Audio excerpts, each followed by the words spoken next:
नियमों के दायरे में रहकर टैक्स बचाने के बेहतरीन तरीके आपको बताते हैं। नमस्कार, मैं हूं लक्ष्मण राय और हमारे साथ इस बार हैं जाने माने टैक्स एक्सपर्ट मुकेश पटेल साहब। मुकेश जी नमस्कार, कैसे हैं आप? आई एम फाइन लक्ष्मण जी।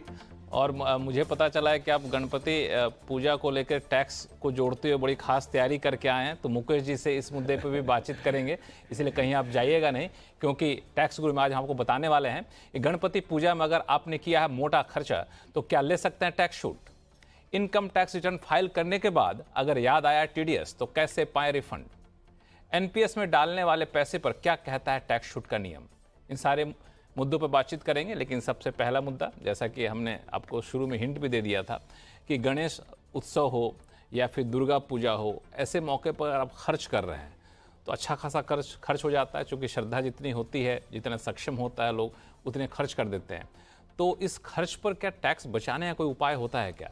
मुकेश जी से समझते हैं। मुकेश जी, क्या लग रहा है कि इस तरह से मुद्दों पे टैक्स बचाने का कोई उपाय है अगर किसी ने गणपति पे बहुत ज़्यादा श्रद्धा से ज़्यादा खर्च कर दिया हो तो? बिल्कुल लक्ष्मण जी, गणपति है वो विघ्नहर्ता के नाम से जाने जाते हैं, तो कभी टैक्स की छूट में उनके तरफ से विघ्न आएगा नहीं। हम हमारे दर्शकों को बताए ये गणपति महोत्सव जब चल रहा है तब कि इसमें आप दो प्रकार से शायद खर्च करें, ऐसी संभावना हो। You are doing a business, तो या तो आपने मान लीजिए कोई अपने एरिया में एक पांडल खड़ा कर दिया, कोई एक गणपति का बड़ा महोत्सव का कार्यक्रम है, उसमें आपने अपना बैनर स्पॉन्सरशिप वगैरह लगा के वो जो कुछ पब्लिसिटी की, तो ऐसे जो स्पॉन्सरशिप के एक्सपेंसेस होते हैं उसको तो आप जानते हैं कि इवन आईपीएल की क्रिकेट मैच में भी ये सब जो खर्च होते हैं वो सबको डिडक्शन के तौर से मिलते हैं। तो गणपति महोत्सव या दुर्गा पूजा वगैरह में, नवरात्रि में भी कोई प्रॉब्लम नहीं है। ये आपको सेक्शन 37(1) के तहत आपकी खुद की एडवर्टीजमेंट या गुडविल या प्रमोशन के लिए ये एक्सपेंसेस के तौर से मिलते हैं। अब कई बार क्या होता है, आपने अपने प्रीमाइसेस में, बिल्कुल यही सवाल पूछना चाह रहा था कि मान लिया किसी ने अपने प्रीमाइसेस में गणपति पूजा किया है, मंदिर है पहले से बना हुआ है, मंदिर दोबारा से नहीं बनाया, वहां पे अगर किसने किया है और ये इंडिविजुअल है, तो क्या इंडिविजुअल के केस में और बिजनेसमैन है तो उसके केस में क्या अंतर है टैक्स छूट को लेकर? हाँ, अच्छा, एक तो बिजनेस तो होना चाहिए, क्योंकि बिजनेस या प्रोफेशन जो होता है उसमें से आपको ये डिडक्शन मिलते हैं। अच्छा। अब सैलरीड एक्सपेंसेस या जिसको इन्वेस्टमेंट इनकम होती है उनको तो कोई डिडक्शन लेने का ये सवाल खड़ा नहीं होता है। लेकिन ये टेम्पल के बारे में जो आपने बात बताई, या तो टेम्पल नहीं भी है, आपने गणपति के दिनों में हर रोज आरती पूजा वगैरह किया और जिसमें आपके एम्प्लॉयज और सब वो शामिल होते हैं, तो इसके लिए भी बहुत सारे डिसीशंस हैं हाई कोर्ट्स के, ट्रिब्यूनल्स के, जिसमें ये कहा गया है कि भाई अपने कर्मचारी जो है उनका जो मॉरल है उसको बूस्टअप करने के लिए, उनको प्रेरित करने के लिए जब ये पूजा पाठ वगैरह होता है तो उनको सुकून मिलता है। In fact atlas industry, cycle industries और गुजरात हाई कोर्ट का एक, पंजाब हरियाणा का एटलास साइकिल भी और गुजरात हाई कोर्ट का एक कमर्शियल मिल्स कंपनी में दो इंपॉर्टेंट डिसीजंस में तो ये भी कहा गया कि आपने अपनी फैक्ट्री प्रीमाइसेस में टेम्पल मंदिर बनाया तो उस पर आपको डेप्रिसिएशन भी मिल सकता है। पुजारी आपने रखा है तो पुजारी का जो भी खर्च है, सैलरी, ये वो सब आपको मिल सकता है। और इसके पीछे उन्होंने ये कहा कि जब आपके एम्प्लॉयज खुश रहेंगे, उनको एक अच्छा वातावरण मिलेगा, तो वो अच्छा काम कर पाएंगे, जिसका सीधा फायदा आपको होता है। इसलिए आपको ये खर्च बिल्कुल मिलना चाहिए। लेकिन ये तो इसके लिए हम एक बड़ा नजरिया रख के we can certainly take the advantage. Lakshman ji, बिल्कुल, तो इसका आप खर्च ले सकते हैं, लेकिन ध्यान दीजिए जैसा कि मुकेश पटेल साहब ने कहा कि कि ये इंडिविजुअल के केस में नहीं है, सैलरीड एम्प्लॉय के केस में नहीं है। ये जो है ख़ास तौर से आपको ये बिजनेसमैन जो हैं, बिजनेस पर्पस से जो हैं, वो बिजनेस एक्सपेंडिचर के तहत इसको दिखा करके इसका टैक्स छूट का यहाँ फ़ायदा उठा सकते हैं। तो अगर आप कारोबारी हैं, बिजनेस चलाते हैं, तो आप गणपति उत्सव में हो, दुर्गा पूजा में हो, जमकर खर्च करिए और श्रद्धा के हिसाब से खर्च करिए। आपका एम्प्लॉय भी खुश होंगे, आपके भगवान भी खुश होंगे और टैक्स छूट भी आपको यहाँ पे मिल जाएगा। चलिए अब शुरू करते हैं सवाल जवाब का सिलसिला। सबसे पहले चलते हैं जयपुर, जहाँ से प्रशांत शर्मा साहब हमारे साथ फोन लाइन पर जुड़ चुके हैं। प्रशांत जी नमस्कार। नमस्कार साहब। बताएं क्या सवाल है आपके पास? सवाल ये है कि आजकल बाईबैक आ रहे हैं, तो मुझे पीराबल का बाईबैक मिला था। ठीक है। उसमें मैंने शेयर भेजे और वो एक्सेप्ट भी हो गए। अब उसके अंदर जो गेन होगा वो टैक्सेबल होगा कि टैक्स? अच्छा। नंबर 2, प्रशांत जी पहले इस सवाल का जवाब ले लेते हैं, फिर आपको बताते हैं। हाँ, इस सवाल का जवाब दीजिए मुकेश जी, फिर अगला सवाल इनसे लेंगे। नंबर प्रशांत, हाँ बिल्कुल बिल्कुल प्रशांत जी, सबसे पहले तो बायबैक के बारे में जो आयकर कानून का प्रावधान है वो मैं आपको समझाऊं। जब आप शेयर बेचते हैं मार्केट में तो आपको कैपिटल गेन होता है और उस पर आपको टैक्स भरना पड़ता है। लेकिन जब आप बायबैक के रूट से आप कंपनी को शेयर्स देते हैं और मान लीजिए बायबैक में जो भी अलॉटमेंट आपका क्लियर होता है और आपको जितना पैसा मिलता है, तो section 10 of the income tax act, जिसकी सब सेक्शन है 1034 के तहत ये बायबैक का जो भी आपको अमाउंट मिलता है वो संपूर्णतः एग्जम्प्ट है। इसलिए आपके ऊपर कोई जिम्मेवारी नहीं है। आप पूछेंगे ये कैसे? क्योंकि ऐसे केस में जो कंपनी आपको पैसा देती है उसके लिए बायबैक पर टैक्स पे करने का अलग प्रावधान है। तो इसका सीधा नजरिया ये हुआ, आमतौर से बायबैक में जो मार्केट वैल्यू होती है उस टाइम प्रिवेलिंग, उससे आपको ऊंची कीमत से ऑफर मिलती है। तो ये हमेशा आपके लिए फायदेमंद होगा कि आप बायबैक में जितने हो सके शेयर्स ऑफर करिए। और मान लीजिए आपके लिए ये बहुत इट्स लाइक ट्रेजर की you don't want to miss it, तो बायबैक हो जाने के बाद ये एग्जम्प्ट इनकम का पैसा आपके पास आ जाता है। आप दोबारा लोअर प्राइस से वो शेयर्स खरीद के अपना ऊंची कीमत से अपना कॉस्ट ऑफ एक्विजिशन करके बहुत स्ट्रेटेजिक टैक्स प्लानिंग का फायदा ले सकते हैं। प्रशांत जी, दूसरा सवाल क्या था आपका? लक्ष्मण जी, एक चीज और पूछ सकता हूँ? हाँ बताइए, पूछिए। हाँ, अगर मेरा एंटाइटलमेंट जो है मान लो 10 शेयर का है और मैं 20 बेच देता हूँ या 40 बेच देता हूँ और तो सब एक्सेप्ट हो जाते हैं, तो भी ये लागू होगा नियम? यस, बिल्कुल। मैं वही कह रहा था आपको। आमतौर से मैं हमेशा निवेशकों को, ये टैक्स पेयर्स को ये कहता हूं कि जो अगर अच्छी कीमत आपको ऑफर की जा रही है, क्योंकि 200-300 रुपए के भी कई बार आपको एक्स्ट्रा प्राइस जो प्रिवेलिंग मार्केट प्राइस से ऑफर की जाती है, तो ऑफर लार्जर लॉट आपको प्रोरेटा में भी ज्यादा मिलता है आपके एंटाइटलमेंट से। जितना भी पैसा मिलेगा वो संपूर्णतः प्रशांत जी आपके लिए तो टैक्स एग्जम्प्ट होगा। चलिए प्रशांत जी, मैं उम्मीद करता हूं कि आपके सारे सवालों का जवाब मिल गया होगा। अब चलते हैं पुणे, जहां से श्रीकांत आष्टीकर जी हमारे साथ फोन लाइन पर जुड़ चुके हैं। श्रीकांत जी नमस्कार, कैसे हैं आप? नमस्ते लक्ष्मण जी, नमस्ते पटेल साहब, नमस्ते। नमस्ते नमस्ते। आपने 2 बार, हाँ जी, आपने मेरी 2 बार हाल जो मुश्किलें जो थी हाल की, जी। इस बार भी आप कर रहे हैं, इससे मुझे बहुत खुशी हो गई। नहीं, बहुत बहुत धन्यवाद। और हर बार मुश्किल आपके हल करेंगे, हम लोग इसीलिए बैठे हुए हैं। बताए इस बार क्या नई मुश्किल है? देखिए, मैं एक सीनियर सिटीजन हूँ जी, और मेरा एक 70-80 लाख के कुछ बैंक डिपॉजिट्स थे। उस टाइम वो 10% TDS कट जाता था, बाकी का जो 20% है मैं भर देता था। अब 2 साल पहले मैंने पोस्ट ऑफिस के इंस्ट्रूमेंट्स यानी कि किसान विकास पत्र, NSC ऐसा लिया, तो वो AIS में उसका इंटरेस्ट रिफ्लेक्ट नहीं होता, ना कि TDS डिडक्ट होता।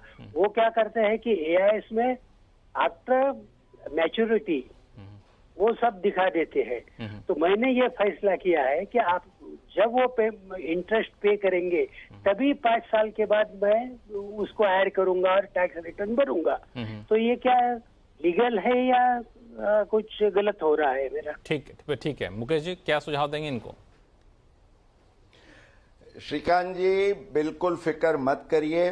सेक्शन 145 इनकम टैक्स एक्ट की है, वो आपको as a tax payer income from other sources आपकी है, आपको ऑप्शन देता है कि आप पसंद करें कि आपको मर्केंटाइल सिस्टम से आपको अपनी इनकम ऑफर करनी है, माना हर साल एक्रूअल के बेस पर आप उसको दिखाते जाएं और मैच्योरिटी हो तब आप कुछ उस पर उस समय पे उसी साल का खाली टैक्स भरें, या तो जैसे किसान विकास पत्र में आपको 9 साल के बाद ये जब पैसा डबल होके मिलता है तो जो इंटरेस्ट का एलिमेंट है उसको आप कैश बेसिस पर, सो मर्केंटाइल या कैश बेसिस अपनी पसंदगी से आप उसको टैक्स में ऑफर कर सकते हैं। उसमें कुछ भी इलीगल नहीं है, कोई भी चिंता का कारण नहीं है। और जैसे आपने बताया ये स्मॉल सेविंग्स में टीडीएस भी नहीं कटता है, इसलिए आपके लिए कोई दिक्कत नहीं होगी। चलिए श्रीकांत जी, उम्मीद करता हूं कि मुश्किल भी आपकी हल हो गई हो, और फिर कोई दिक्कत है तो बताइए मुझे। फिलहाल वक्त है छोटे से ब्रेक का, ब्रेक के बाद बताएंगे। आप देख रहे हैं टैक्स गुरु और आपके सवालों का जवाब देने के लिए हमारे साथ हैं मुकेश पटेल साहब। मुकेश जी, एक मुद्दा जो बार बार आ रहा है वो है टीडीएस को लेकर के। लोगों ने इनकम टैक्स रिटर्न तो फाइल कर दिया है, लेकिन कई लोगों को इनकम टैक्स रिटर्न फाइल करने के बाद याद आया कि टीडीएस का रिफंड तो क्लेम करना भूल ही गए। तो अब कोई रास्ता बचा है क्या? बिल्कुल लक्ष्मण जी, इसमें 2 चीजें होती है। कई बार जैसे आपने कहा भूल जाते हैं, कई बार भूल नहीं जाते हैं, पर आपका रिटर्न फाइल करने के बाद जो डिडक्टर है ना वो लेट डिडक्शन करता है, क्योंकि उसको ध्यान में आता है कि वो टीडीएस काटना भूल गया है, इसलिए वो काट लेता है। अब सवाल ये होता है कि अगर आपका रिवाइज रिटर्न फाइल करने का समय अभी है, जैसे इस साल असेसमेंट ईयर 23-24 है, तो उसके लिए तो आप अपना रिवाइज रिटर्न 31 दिसंबर तक फाइल कर सकते हैं। पर मान लीजिए कि आपका रिटर्न रिवाइज करने की अवधि भी पूरी हो गई, तो क्या करेंगे? तो इसके लिए आपको ख्याल रखना है कि इनकम टैक्स एक्ट की सेक्शन 155 है, जो रेक्टिफिकेशन जो ऑफिसर्स को पावर देती है, उसमें एक सब सेक्शन है 14। सो 155(14) में ये कहा गया है कि अगर जो टैक्स पेयर है उसको ध्यान में आता है कि ऐसा कोई टीडीएस या इवन टीसीएस की क्रेडिट लेना वो चूक गया है कोई भी कारण से, तो वो असेसमेंट ईयर से वो आगे के 3 असेसमेंट ईयर्स के लिए वो अपना कर सकता है फाइल। तो फिर इसलिए होगा क्या कि मान लीजिए आपका तो फिर ये उस मायने में भी लागू होता है कि अगर किसी एम्प्लॉयर ने इनकम दिखा दिया किसी एक असेसमेंट ईयर में और अगले असेसमेंट ईयर में टीडीएस काट रहा है, तो क्या वहां भी ये लागू होगा? हाँ, ये एक अलग प्रोविजन है। पहले मैं वेरी क्विकली ये 155(14) का आपको बता दूं कि आप जो भी कंसर्न्ड असेसमेंट ईयर है उससे 2 साल के एंड तक, तो इफेक्टिवली फाइनेंशियल ईयर्स आपको 3 मिलेंगे।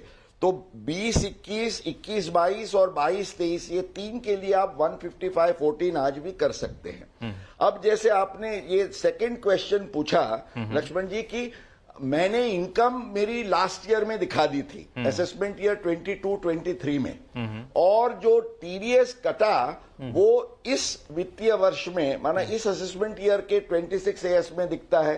अब इनकम टैक्स का सेक्शन 199 का रूल ये कहता है कि जिस साल में आप इनकम दिखाते हो उसी साल में आपको टीडीएस की क्रेडिट मिलती है। तो ये एक बड़ा प्रश्न रहता था, समस्या रहती थी। आपको याद होगा हमने बजट के बाद डिस्कस किया था। इसका जवाब बताइए क्योंकि समय कम है। बजट में प्रोविजन आया तो 1 अक्टूबर से इन्होंने एक स्पेशल प्रोविजन इंट्रोड्यूस किया है और उसमें आप फॉर्म नंबर 71 फाइल करके इसका फायदा ले सकते हैं। तो ये 1 अक्टूबर से लेके ऐसे सब केसेस में आप इसका फायदा भी ले सकेंगे और आपको अगले साल का वो रिवाइज करते हुए आपको फायदा मिलेगा। तो अगर आपने टीडीएस क्लेम नहीं किया अब तक, तो आपके पास कई सारे रास्ते हैं, जैसा कि मुकेश पटेल साहब ने बताया। तो इसका आप अनुसरण कर सकते हैं और टीडीएस आप आसानी से पा सकते हैं। चलिए वापस से शुरू करते हैं सवाल जवाब का सिलसिला। चलते हैं चंडीगढ़, जहां से अमरनाथ जी हमारे साथ फोन लाइन पर जुड़ चुके हैं। अमरनाथ जी नमस्कार। नमस्कार जी। बताएं क्या सवाल आपके पास। सर ऐसा है, मेरा क्वेश्चन है कि जो शेयर के ऊपर डिविडेंड मिलता है, क्या उस डिविडेंड इनकम को हम capital loss, share capital loss से एडजस्ट कर सकते हैं या नहीं? ठीक है मुकेश जी। अमरनाथ जी, आपके सवाल का सीधा जवाब है अनफॉर्चुनेटली नो। ख्याल में रखिएगा कि लॉन्ग टर्म कैपिटल लॉस है वो केवल लॉन्ग टर्म कैपिटल गेन के सामने, और शॉर्ट टर्म कैपिटल लॉस है तो वो शॉर्ट टर्म कैपिटल गेन या तो लॉन्ग टर्म कैपिटल गेन के सामने सेट ऑफ हो सकता है, लेकिन ये कैपिटल लॉस है दोनों में से कोई भी, वो और कोई भी इनकम इंक्लूडिंग डिविडेंड इनकम के सामने सेट ऑफ नहीं हो सकता है। इसको खास ख्याल में रखिएगा। चलिए, तो ये आप ख्याल रखिएगा और बाकी दर्शक भी ऐसे हालात में इस नियम का खास ख्याल रखिएगा कि इसको आप सेट ऑफ नहीं कर सकते हैं। चलते हैं अब सीधे बोकारो, जहां से श्याम जी का ईमेल आया है। ये दरअसल इनके पास एनपीएस अकाउंट है जिसमें इनका एम्प्लॉयर कंट्रीब्यूट करता है और खुद तो कंट्रीब्यूट करते ही हैं। अब ये जानना ये चाहते हैं कि जो कंट्रीब्यूशन वो खुद करते हैं उस रकम पर क्या वो टैक्स छूट पा सकते हैं ओल्ड टैक्स रिजिम के तहत, सेक्शन 80C के अलावा पूछ रहे हैं वो। मुकेश जी क्या सुझाव है इनके लिए? बिल्कुल, हाँ, अभी इसके दो पहलू हैं लक्ष्मण जी। एक तो जो एम्प्लॉयर अपना कंट्रीब्यूशन करता है उसको पहले तो सेक्शन 17 में उसको इनकम माना जाता है, लेकिन अगर आपकी जो बेसिक सैलरी है उसके 10% के दायरे में ये कंट्रीब्यूशन किया गया है और ये 7.5 लाख रुपए के अंदर है, तो ये जो कंट्रीब्यूशन एम्प्लॉयर का है उसको कंप्लीटली एग्जम्प्ट या तो डिडक्टिबल माना जाता है। इवन नए रेजिम में ये 80CCD1 का ये स्पेशल प्रोविजन है। और जो दूसरी बात है कि 80C में वो अगर ओल्ड रेजिम में देते हैं तो 1.5 लाख, और इसके अलावा 80CCD1B में और 50,000, माना वो खुद अपना कंट्रीब्यूशन 2 लाख तक का करके ओल्ड रेजिम में उसका डिडक्शन का जरूर फायदा ले सकते हैं। लक्ष्मण, चलिए, तो आप इसका फायदा ले सकते हैं, खुश हो जाइए। और फिलहाल वक्त है छोटे से ब्रेक का। ब्रेक के बाद समझेंगे कि टैक्सेबल इनकम 5 लाख आपके साथ हैं जाने माने टैक्स एक्सपर्ट मुकेश पटेल साहब अहमदाबाद से, जो हमारे टैक्स उलझनों को दूर करने में हमारी मदद कर रहे हैं। मुकेश जी, कई सारे सवालों के जवाब हमने दिए। एक सवाल हमारे पास आया है, वो खासतौर से नवी मुंबई से है। ये प्रवीण रत्न पारखी जी का सवाल है। प्रवीण जी नमस्कार। जी नमस्कार सर। बताएं क्या सवाल आपके पास? सर मेरा एक सवाल है कि मेरा सैलरी इनकम 4,90,000 है net income after all deduction and exemption, और उसके बाद मेरा शॉर्ट टर्म कैपिटल गेन भी है 30,000 का। तो उसमें मुझे 50% तो शॉर्ट टर्म कैपिटल गेन पे टैक्स देना पड़ेगा, लेकिन ये दोनों कुल मिला के इनकम में पकड़ दिया तो 87A का रिबेट मिलेगा क्या मुझे? आपने अच्छा कैलकुलेशन किया है। मुकेश जी क्या सुझाव है इनके लिए? अच्छा, नहीं, ये इनको ये मुझे पूछना है, ये आपका असेसमेंट ईयर 23-24 की बात कर रहे हैं जो 22-23 वित्तीय वर्ष पूरा हुआ उसके लिए, या करंट ईयर का अगले साल असेसमेंट ईयर के बारे में आपका सवाल है? ये जरा क्लैरिफाई करिएगा। लास्ट फाइनेंशियल ईयर का सर। लास्ट फाइनेंशियल ईयर क्या, पिछले कारोबारी साल का मामला है? तो लास्ट फाइनेंशियल ईयर में, हाँ जी बिल्कुल, लास्ट फाइनेंशियल ईयर में सेक्शन 87A के तहत जैसे आपने बताया वो 5 लाख की थ्रेशोल्ड लिमिट है इनकम के लिए। अब 4,90,000 आपकी सैलरी हुई और आपका शॉर्ट टर्म कैपिटल गेन हुआ 30,000, तो वो 5,20,000 हो जाने के कारण आपको पूरी इनकम पर जो भी टैक्स बनता है वो देना पड़ेगा, आपको ये फायदा नहीं मिले। तो यू कुड हैव पॉसिबली ये कोई सैलरी में से कोई एक्स्ट्रा डिडक्शन लेके, क्योंकि शॉर्ट टर्म कैपिटल गेन में तो चैप्टर 6A का डिडक्शन नहीं है, उसमें आपको रिबेट जरूर मिलता है, पर वो आप फायदा लेके प्लानिंग कर सकते थे, but you have missed that opportunity. तो ये आपने ये फाइनेंशियल क्यों पूछा मुकेश जी, क्यों फाइनेंशियल ईयर से क्या कोई फर्क पड़ता है टैक्स की देनदारी पे? इसलिए क्योंकि बिल्कुल बिल्कुल लक्ष्मण जी, अब अगले वित्तीय वर्ष से ये 87A में ये 5 लाख की जो रिबेट की लिमिट है उसको बढ़ा के 7 लाख की गई है नए रेजिम में। अगर आप जाते हैं तो पुराने रेजिम में रहते हैं तो ये 5 लाख रहेगा और नए रेजिम में 7 लाख। तो ये 7 लाख की जो विशेष छूट दी है ना, इसके कारण इस वित्तीय वर्ष से सबको इसका विशेष फायदा मिलेगा। चलिए प्रवीण जी, बहुत बहुत धन्यवाद। मैं उम्मीद करता हूं कि आपके सवालों का जवाब मिल गया होगा। मुकेश जी, आपका भी बहुत बहुत धन्यवाद सभी सवालों का जवाब बेहद आसान भाषा में देने के लिए। अगले शो में फिर हाजिर हूँ कुछ नए सवाल के साथ, कुछ नए टिप्स आप लेकर हमारे पास आएंगे। दर्शकों से यही कहूँगा कि अगर आपके पास कोई भी सवाल हो, चाहे इनकम टैक्स से जुड़ा हुआ हो या फिर GST जुड़ा हुआ हो, आप हमें लिख भेजिए tax@moneycontrol.com पर। जी हाँ, tax@moneycontrol.com पे। और जब आप सवाल भेजते हैं ना, तो आप अपना नाम और मोबाइल नंबर लिखना ना भूलें, ताकि इसी तरीके से गेस्ट से सीधा आपका रूबरू करा सकूं और आप सीधा सवाल जवाब कर सकें। तो सवाल भेजिएगा ज़रूर, इनकम टैक्स से हो या GST जुड़ा हुआ हो। और अगले शो में फिर हाजिर होंगे।